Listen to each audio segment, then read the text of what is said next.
So we are in the health food aisle. We're in the health food aisle, and these chips are here because they're being presented as a healthy choice. But are they really? They kind of look like it. It's got some, you know, bright, colourful, healthy looking food. But when you have a look at the ingredients, for instance, you have a look at the fat, it's 26 grams of fat per 100. That's shocking.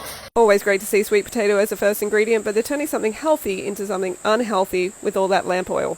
So I'm going to show you a better alternative.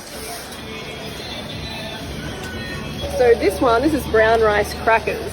So if you want that kind of feeling like you're eating chips, this is a good choice, okay? Because the amount of, has a very small amount of oil. I don't recommend oil, but if you really want to get chips, this is a good replacement because it has 8.2 grams of fat per 100 instead of 26, 3 times, right? Yeah, more than 3 times the fat in the other one. Doritos.